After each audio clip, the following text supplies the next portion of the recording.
As promised, for Hearthstone Grandmasters in the European region, Hunterace versus Swidz is our first match. Hunterace sitting at a 1-1 score right now, taking on Swidz, who had a pretty unfortunate pan out, I would say, in his matches, and is off to an 0-2 start here. Yeah, to be perfectly honest, when you have this many players playing each week, someone is just going to get a miserable series of draws, and unfortunately for Swidz, that was him last week. He had Dr. Boom at the bottom of his deck, and I believe 2 Warrior Mirrors, was it? Yeah.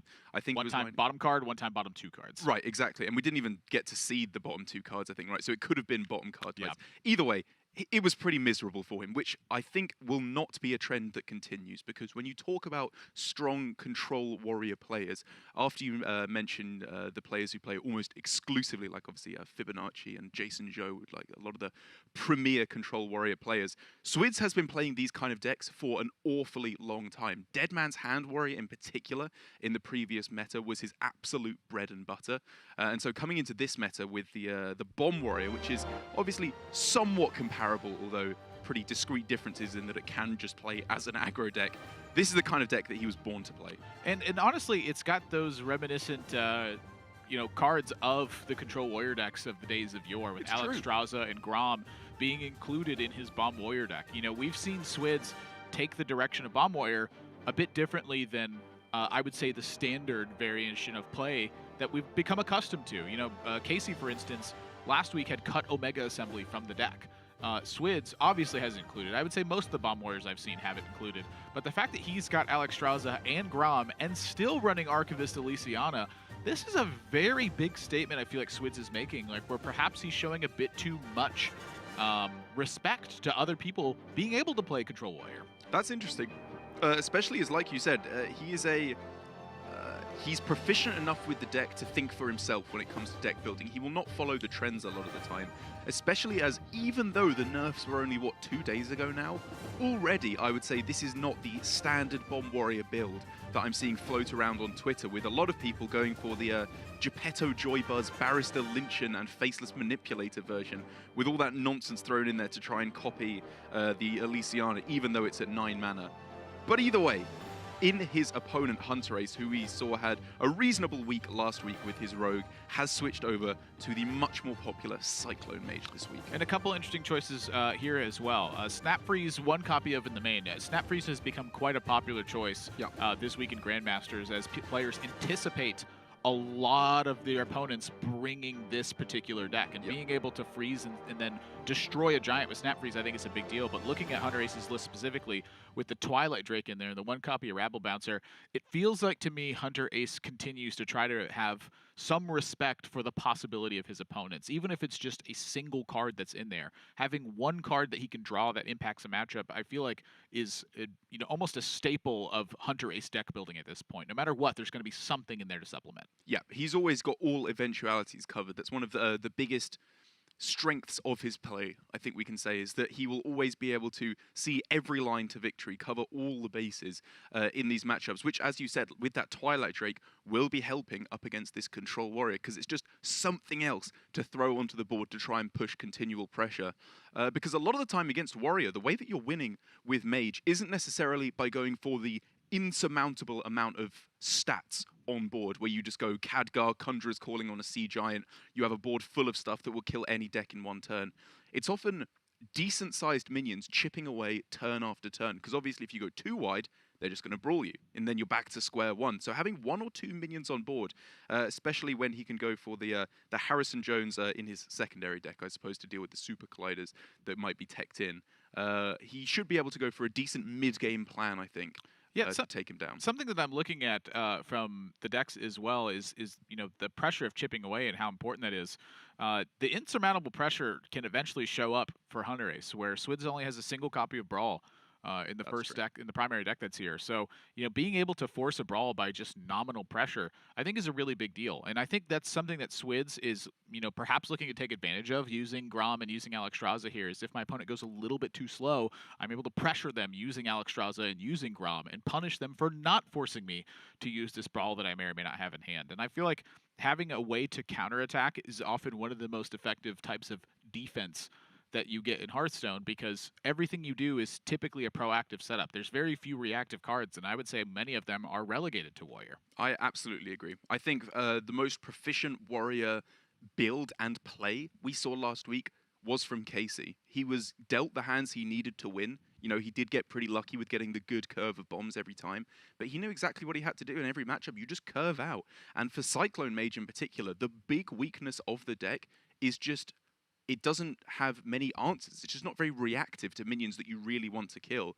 What it relies on is letting your opponent develop those minions and then putting up such an insurmountable wall of defense in the form of the Grave Horrors, the Rabble Bouncers as well, to counteract that. But if your opponent is curving out in the early game and following up, like you said, with Gromash and Alexstrasza, that might be the case where it's just a little bit too much for Hunterace to keep up with. Yeah, I'm kind of curious about this one. You know, Mage, I think, is one of the best decks out there at just kind of having its own game plan, doing its own thing. And Warrior, you know, it's one of the best decks that's out there at stopping people's game plan and stopping that player's own thing.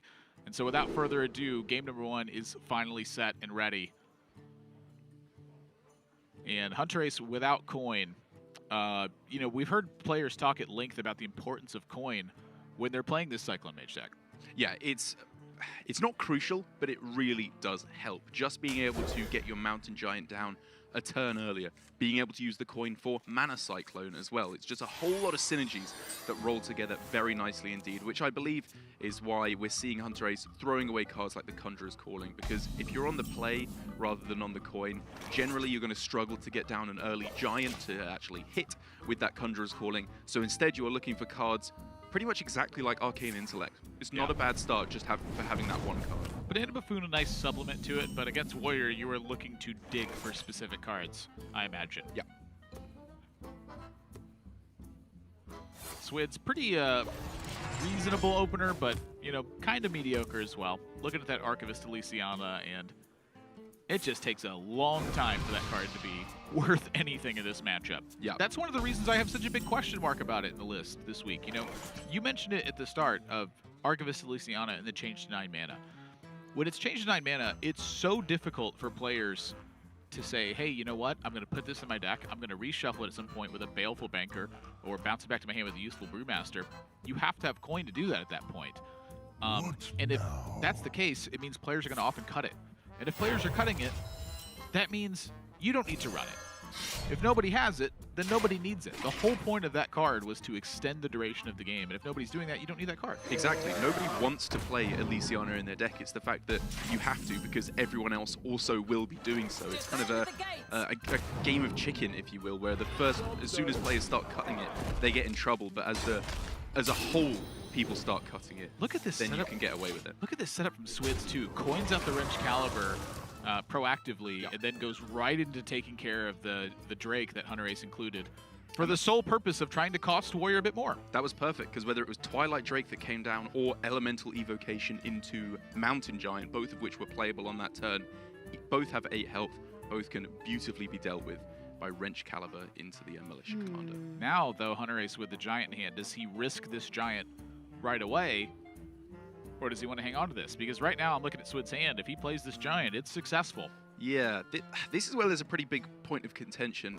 To the point where I was playing this deck on ladder the other day against a Warrior, where I was just throwing down my Mountain Giants because I had no Conjurer's Calling in hand. I just wanted to put some pressure on the board. And he added me afterwards and said, don't do that.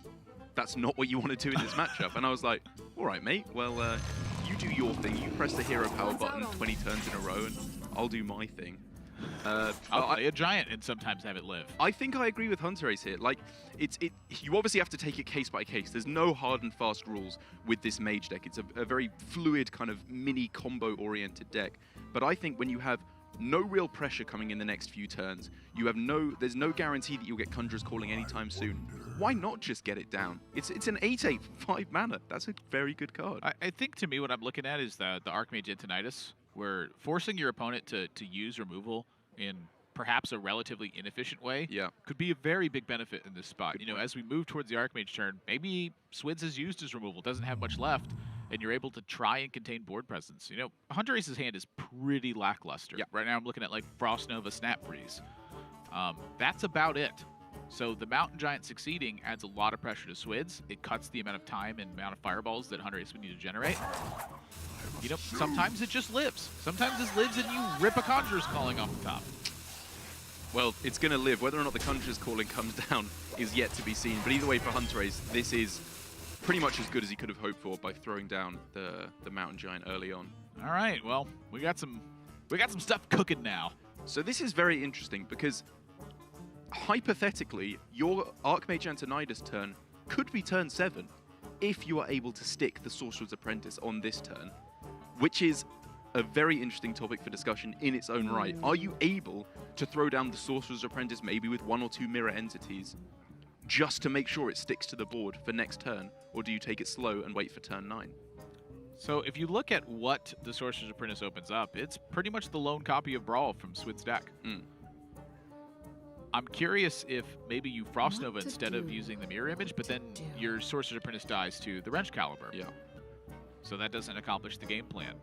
I mean, you're afraid of Warpath, obviously being able to kill off the Sorcerer's Apprentice and the mirror images, but then that weakens your opponent's board as well, which is significantly tempting. As we do see Hunterace, he's going for the gambit. He is trying to make this Sorcerer's Apprentice stick, because if it does, look at what this payoff could be.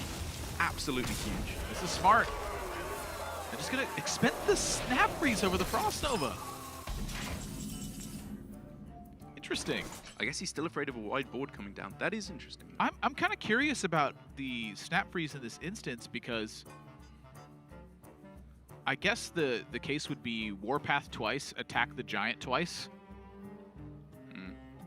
is what Hunterace is trying to protect from here.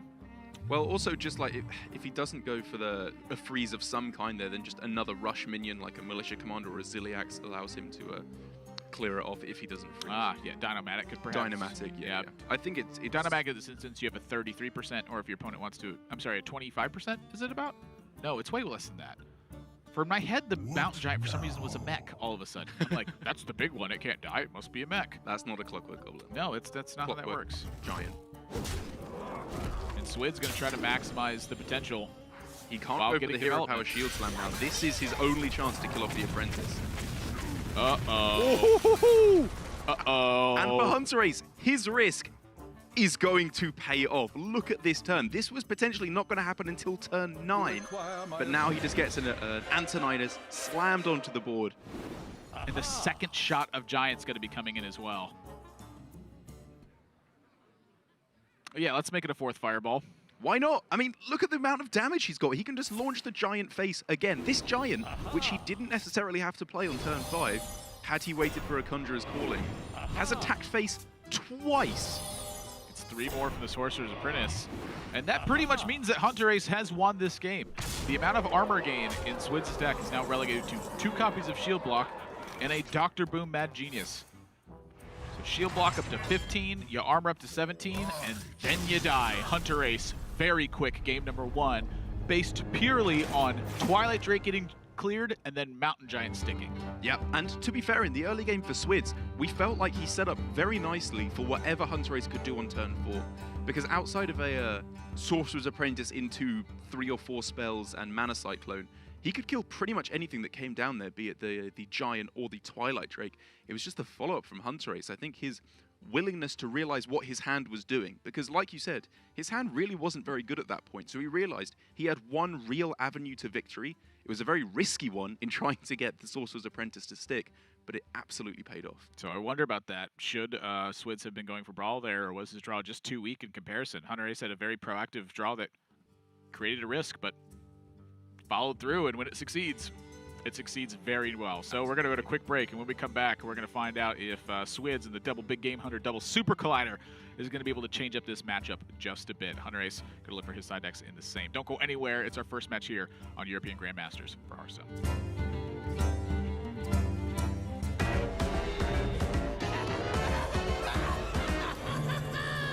Dalaran will be ours! Once we land, you know what to do!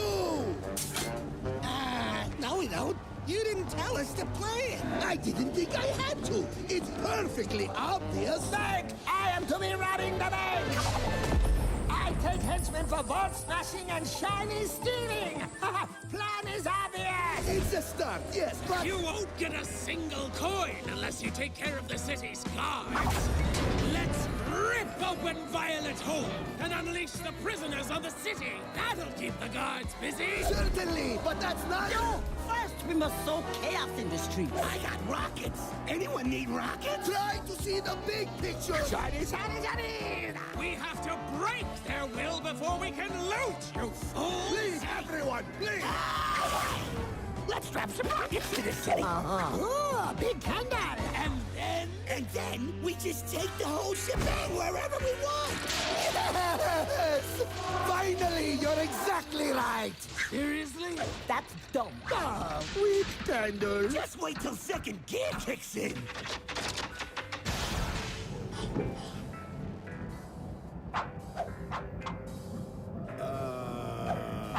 Yes! It's just like I said. We're going to take Dalaran for all that it's got. It's a genius plan. It's simple. It should have been obvious. And absolutely nothing will go wrong. So, genius, how do we land? My name is Casper. My alias is Hunterace. My username actually goes way, way back. I didn't actually come up with it myself. My father is like somewhat of a gamer and he had like his own gaming stuff. But what I did was I just stole one of his tags and used it for myself. So Hunterace is really your dad? Well, not anymore. Right now I reached like my ultimate goal for this year. We happened to win the World Championship and that was like the biggest thing. So I'm like still extremely happy about that. I think that the Grandmaster program provides an exciting opportunity to be able to play like high competition Hearthstone every week. Only competing against the EU players to start with is going to be a very difficult job and it's going to be super hard to be like one of the standout performers and then qualify to the global finals. I would have to stay at my best to be able to qualify. Swidz vs. Hunterace is underway, and we are headed into game number 2 here for the Grandmasters in European region. And Hunterace off to a 1-0 victory on the back of some great aggressive play. And now we're going to find out if Swidz and the double big game hunter, double super collider, double brawl can change some things here. Derek, that is a lot of cards to add in to fight. It is a huge amount of removal, and I'm so glad that we're getting to see this matchup right at the start of week 2, because this is one that's had a lot of debate on Twitter I've seen amongst the pros, where a lot of one side is saying that when you switch to this really removal-heavy variant of Warrior in Specialist with the BGHs, Double Brawl, the Super Colliders, Mage really just doesn't stand a chance. You can remove everything they're doing turn after turn, and the ability to actually stick a board just isn't there. But then for Hunterace on the other side, he is left far from defenseless, or I guess offenseless, considering he is playing the aggressor in this matchup. Messenger Raven, Twilight Drake, Harrison Jones, and 2 Astromancers are being added in, all of which are fantastic cards for the matchup. Yeah, and let me read what gets swapped out here. Please for do. Hunterace, he's taken out a Snap Freeze, good call. Taken out 2 Frost Novas, good call. A Rattle Bouncer, don't need that one. Sea Giant, It's generally weak versus Warrior. you'd like a better minion, I'd say. I agree. But he gets to add in those 5 that you just named. That's a lot of gas that you add in. For Swidz on the tertiary deck, he takes out Harrison Jones, good call. Takes out Augmented Elic. Okay, Fine. I can buy it sets out his game plan, right? Takes out Grom, takes out Alexstrasza, takes out Archivist Elysiana. Those are all very slow cards. Yep. And if the game plan of your deck is to simply eliminate the offensive pressure from Hunterace, those are the cards you want to take out. However, that's kind of my question coming into this week is, I think it's very distinct looking across the regions that Mage was the deck to play. You know, my question is, did Swidz go perhaps a little too next level on his first deck and say, you know what, if everyone's going to bring Mage, what that means is people are going to try to counter it with Warrior. I'm going to try to counter Warrior right off the bat. Like, I'm telling you, Swidz is an extremely good player. In an era where nobody, and I mean nobody, was playing Dead Man's Hand, Swidz was showing consistent success with Dead Man's Hand Warrior. He is one of the best Warrior players out there, full stop. I agree. Is he giving it too much respect? It's such an interesting question for this week, where last week Mage was just, you know, it was the honeymoon phase for Mage, right? Like, not that many people were playing it. Everyone who did was playing it beautifully, and it just absolutely destroyed. Whereas this week, we're kind of seeing it in the cold, hard light of day, and we're getting a good look at whether or not it can actually stand up, because now people are teching for this matchup. A lot of people are teching for it in their primary, which means they can play it from the first matchup of the day. So for Swidz, like you said, it's an interesting way he's switching up his tertiary, taking out some of the aggro cards, or some of the curve cards, I suppose you could say. But I think it still works out for him because he's putting in all cards which are very good against Mage, and it's not like his deck is completely out of threats. He's still got all the bomb cards which he can curve out very nicely. Wow. A lot of respect for Sorcerer's Apprentice. I like this because we've seen from players, I believe it was Bunny Hopper that we saw in week 1, I can't remember who his opponent was, where Sorcerer's Apprentice was played against him and he just hero power shield slammed it straight away. I think it might have been Tice even. Because if you don't deal with that Sorcerer's Apprentice straight away, obviously the primary reason is it reduces all your opponent's spells by 1. They might just pop off with a Mana Cyclone turn. But even if that doesn't happen, they'll just chip away your armor every single turn, which makes your shield slams pretty much useless. And if you think about Warpath, is that really a necessary card in the matchup?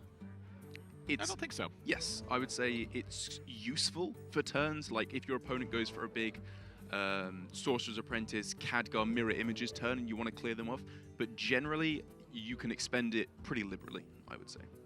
As a vital Swidz has done. resource. What to do? Yes, exactly. What to do? Although for Swidz this game, his hand is just looking pretty janky at the moment. The too many weapons obviously is the primary concern with this.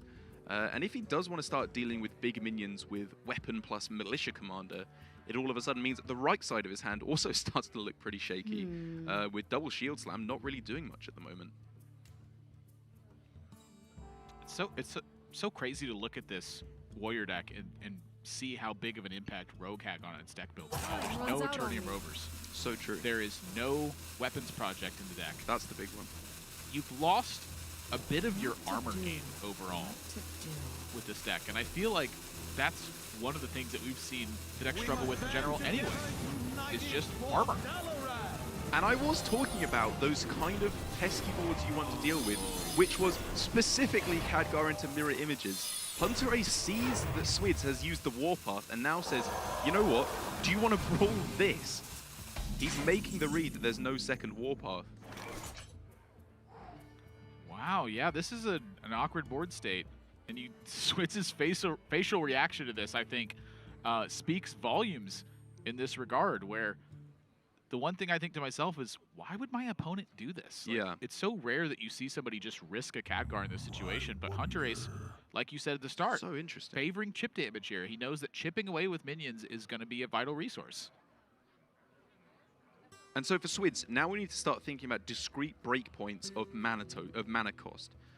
So if he doesn't brawl and leaves up the Khadgar here, is Hunterace able to play a big minion and Conjurer's Calling it? I mean, even if he had the mana, there's no board space, right? So as it currently stands, this board is actually not as threatening as it may first appear, given how powerful Khadgar can be in this matchup. So I think for Swidz, tanking 4 every turn, that's fine. Something that it does, though, is, for me, is it gives Hunterace time to just, find his own time. He can keep chipping away and waiting to build a hand. And so I think Swidz here offsetting the Khadgar. Khadgar's a pretty priority minion, or even if Hunterace isn't using it immediately here, Right. the point is that board's going to continue to chip away and continue to chip away. And where does Swidz actually take his advantage of a situation like that? I'm kind of curious about it. I'm so curious. This one turn was so interesting. There's so many factors at play, because if you don't shield slam there, you're taking 4 damage every turn, which therefore means obviously your shield slams are much less effective. But your opponent likely can't develop much onto the board, and if they do play one big minion, then you can start thinking about a brawl, just to clear up both a Khadgar and likely a Sea Giant or a Mountain Giant thrown in there as well. Yeah, But if you want to leave your opponent's board full, that means you can't swing with the weapon to clear off the mirror images, which is bad because you want to start getting through your weapon charges as well. It's a very interesting position to me. Like, is Brawl for just a big minion and the junky junk that Hunterace throws on board, is that how you want to be using Brawl? It's typically how I want to use Brawl. Really? I want to use it on a big minion when there's a bunch of little stuff that is not mine in play. Right, yeah, sorry. I thought you meant the board that we just seen. Oh, no. Yeah. Like, I'm in favor of the shield slam. I'm also in favor of just taking the damage for a bit. But let's just say Swidz had taken that damage. Now, it would be facing Banana Buffoon plus 4/4 plus 2/2. And suddenly that looks like a position where I feel like you maybe are more apt to brawl in that situation. But now you're down a shield slam. You don't have the weapon in play. You still don't have a way to break through on this. Like, this is turning into a scary spot for Swidz. It absolutely is. And that is that's not happenstance that occurred. Hunterace, I think, is demonstrating a style of play with Mage that we are going to see a lot more maybe this week, and if not, week 3. Because he is playing a style of play with this Mage where you don't just go with the obvious power plays of Mounted Giant Conjurer's Calling, Khadgar Conjurer's Calling. Those are obviously the ideal if you get them, but you have to play the hand you're dealt. And Hunterace here is making these small boards that are annoying. They chip away armor totals, so Shield Slam can't work. Eventually, he's going to erode through to a victory. But is it worth a brawl? What happens if Swidz brawls here? For all he knows, Hunterace just slams down one of his giant minions and he's in huge trouble. I definitely agree brawl here is a catastrophe. Miserable. Yeah, for Swidz. Absolutely miserable. But that, that brings me to a point that I've wanted to make for a long time, which is playing strategy games against opponents who just do inconvenient things for me. Yeah. Like, I'll use Settlers of Catan as my example. When there's that one player who will just build a road that blocks you, it's just so annoying. And I'm like, that is dumb, and I dislike it. And I start to realize it's very effective. To which I would respond, as I am absolutely that player, get good. That's where my next point was building to. Should have built there first. If you want to get better at strategy games, one of the best things you can do is figure out how to turn resources into annoyances and inconveniences for your opponent. And I think this game from Hunterace is a great example of that. If you want to get good at Settlers of Catan, draw Monopoly. It's an extremely overpowered card. Go read any strategy page related to Settlers of Catan. There's a lot of them. And now we're seeing from Hunterace turning up the pressure a little bit. I wonder do you think he's got any kind of a read as to whether Brawl is in hand from his plays so far? What I'm thinking Hunterace is looking at here is my opponent doesn't necessarily have efficient answers. There's no way they Shield Slam. Yes. There's no way that they Super Collider. Yes. They're going to have to use Brawl in this instance. And so when I look at Swidz's deck list, the two most important cards he's looking to play are Blastmaster Boom and Dr. Boom Mad Genius. Hunterace is setting up a play here to disrupt both of those potential plays from Swidz. Fantastic point. Turn 7 is the power turn for Warrior, and you just, like you said, disruption. Make their turns as difficult as possible. Annoyances. Yep. This is annoying for Swidz. This is Hunterace's greatest asset as a player. He's really annoying. And for Swidz here, obviously given the context... Oh, stop everything. Stop everything. The nod from Hunterace. Sea Giant has succeeded the Brawl. It's the most powerful minion. It's the one that should win it. World Championship plays coming in from Hunterace right here. Is that how you would describe it? Yeah. I would describe that as just good fortune. Yes, I would say that as well. It's proper timing on the Sea Giant. Yep. You have a board out that is 50%, to have some pressure, 50% to not. But I would say 2 out of the 6 outcomes there were pretty good for Hunterace. You either get a 4-4 or an 8-8. And I think that's an ideal situation for potentially also disrupting a Dr. Boom Mad Genius or a Blastmaster Boom, and then the payoff. Oh boy, now we are talking. Hunterace, I mean, I don't think he played to the draw of Conjurer's Call, if I'm honest. He was actually playing to if he didn't get it. I think he was making his board as good as possible without having to draw the Conjurer's Calling. However, if he does get it, that's a pretty nice benefit to be able to make boards such as this. And now the question for me is, do you rip the second one? Because in the face of Super Collider, you will lose the board sometimes. If you go for this and your opponent has Super Collider, you get to stick pressure and you have Harrison Jones to follow. Yeah. And so I'm in big favor of going in on the second Conjurer's Calling, and Swidz does not have an appropriate answer for this situation. Yeah, I love going for it here. The question, I think, was whether you go for Mirror Image, because it does protect you against Super Collider, obviously. However, it makes you significantly weaker to the second copy of Brawl, what with the 2 Mirror Images that could survive. And I think with the way that Swidz had brawled that turn, rather than play Dr. Boom Mad Genius or a Blastmaster Boom, I think Hunterace can account for the times that Swidz does have a second Brawl. I think you are okay with not protecting against Super Collider for 2 reasons. Number 1, sometimes your outcomes look like this, and the Super Collider's very ugly. And then number 2, you have a Harrison to answer it immediately as well. And I think that's the reason why, because he realizes he's still keeping up the pressure. Ow. And ow. That's a good way of putting it. As we saw in the previous game from Hunterace, he still has Archmage and Tinnitus in his deck, and as soon as he finds that, the game just ends on the spot. Swidz cannot win if Tinnitus is found. Now, I will agree that Swid's draw has been less than spectacular. This would make it the 3rd week that his warrior draws have been less than stellar, I would say. But to me, the big one I look at was the expenditure of a warpath early on. It was not a vital resource, and because he expended it so, Hunterace goes, I bet you wish you had that now. Yep. Hunterace punishing his opponent for plays that seemed good from where we were sat. Fairly, we agreed fairly with it. standard, I would say, even. Absolutely. You know, I think to me that's one of the biggest strengths that Hunterace has as a player is that he thinks outside the box and he adapts to the situation so very well. And if you look at last year's championship tour, Hunterace took full advantage of that. I feel like at the tour stops, we almost always saw his lineup with an edge. Yeah. And even at the World Championship in game number 5 versus Viper, with an opening hand that I would say was quite poor, was able to hang on and without a value generating engine, managed to grind out a game versus Arc-Villain Rafam. It's very difficult circumstances that he continues to perform very well in. And even here, he's going to protect against Super Collider and fuel a Mana Cyclone. This is crazy. So this is to play around the Brawl, I guess, as well? It's the Super Collider into Harrison or against a Brawl. Like, that's smart. It just fuels the Mana Cyclone too. It just gives him a lot of value. Obviously, that's the main reason, but Just a very nice weird. side effect way of doing it. And like you said, with flexibility being Hunterace's biggest asset as a player, I think that's why he is so well suited for a deck like this Mana Cyclone Mage, where it is just not a curve deck. You have to play it so weirdly to be able to get anywhere and pick up the wins. Trying to do anything to sustain, Swidz has to use Omega Devastator early on. Hunterace just barely off lethal in this circumstance. Yeah, obviously no damage buff without Banana Buffoon in hand. Didn't get any burst damage. 10 max here. Even if we hit Power of Creation into Reckless Rocketeer, I don't believe that's still lethal because he obviously couldn't polymorph then as well.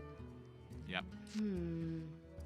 But I would say that this is quite a good position for Hunterace. Undeniably. However, I do think Swidz has a hand that could potentially buy him time. And I think with the right series of outcomes, Swidz could win. It's just an extreme long shot right now. So if next turn he goes Omega Assembly into exactly Omega Devastator plus Ziliax, then I think we're looking at there's chances. A real there's game at chances. that point. There's chances. It's looking incredibly grim for him, I would say. But like you said, to me, a lot of it boils down to if Hunterace compounds the pressure this turn, or if he decides to wait. And all the signs for Hunterace have pointed to compound the pressure. 100%. He's not waiting for another brawl here. He knows it's not in hand, I think, at this point. Even with Power Creation, Messenger Raven, he's got plenty of ways to refill after that. Absolutely. This is all going directly face. All right. Omega Assembly time. Oh, perhaps it's Brawl time. Oh, this is very interesting. I mean, the odds of hitting exactly Omega Devastator plus Ziliax have to be lower than your sheep surviving a brawl, right? Sure, but you get to Omega Assembly first. Okay. Sure. Let's go for both. Perhaps this gives you information of whether or not you need to throw something into the brawl as well. He's gonna brawl, and then the Omega Devastator clears the final. Not that it even needs to. And you see Swidz's face, his eyebrows raised like, wow. Is this a game now? Well, Power Creation Messenger Raven's still present. That's the next hump that Swidz has to get over. But it's possible. Now, Power Creation could end the game, but it rarely doesn't. Or I'm sorry, it often doesn't. Why did I say rarely doesn't? That's the opposite of how it works. It could win him the game here, but it rarely doesn't. You just contradict yourself with something that agrees. As we see here, nothing that will win the game on the spot.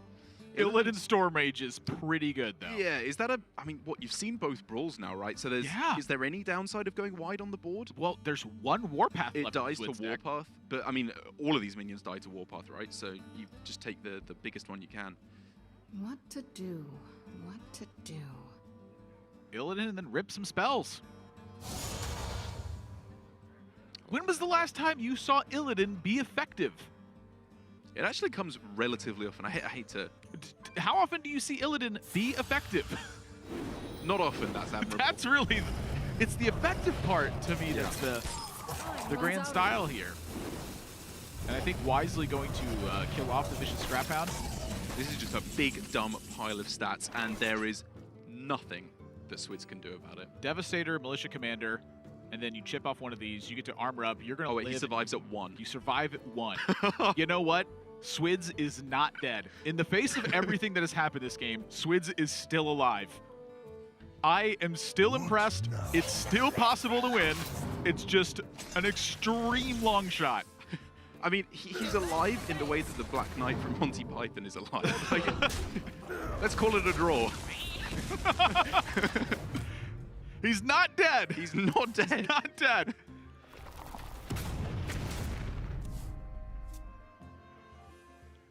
He is awfully close, though.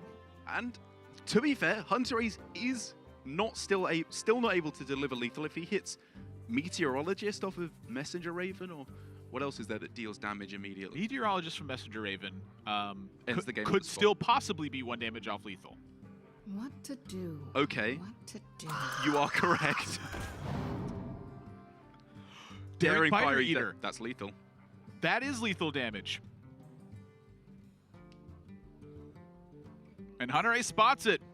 He does indeed. He's not throwing that one away after all this. And Swidz losing another series. Devastating for him with this Bomb Warrior that just does not seem to be able to get the work done. But Hunterace showing both the power of Mage in this week of Grandmasters and also his unbelievable prowess with the deck. That was just a masterclass. It really is, I think, a tremendous example of Hunterace in a nutshell.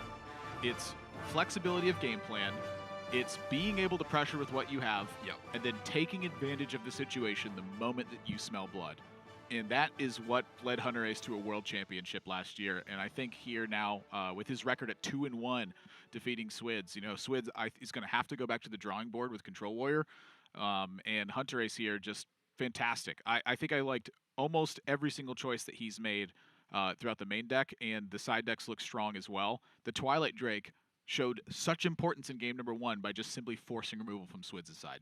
It did indeed. And I'm definitely going to be keeping an eye up on this matchup because I know a lot of the talking amongst the pro players has been regarding pure Control Warrior against Cyclone Mage, but there has obviously been a lot of talk about Bomb Warrior against the Cyclone Mage as well. And the jury still very much seems to be out. However, if we're going purely off of Grandmasters games, it seems so far that the Mage is pretty firmly in the lead. Oh, we have Hunterace ready for an interview. Hunterace, can you hear us? Yes, I can hear you guys. How's it going? It's going very good. You know, you kicked off week number 2 here with a fantastic start. You're now up to 2-1 in match record, and it seems like Mage is the big talk of the week.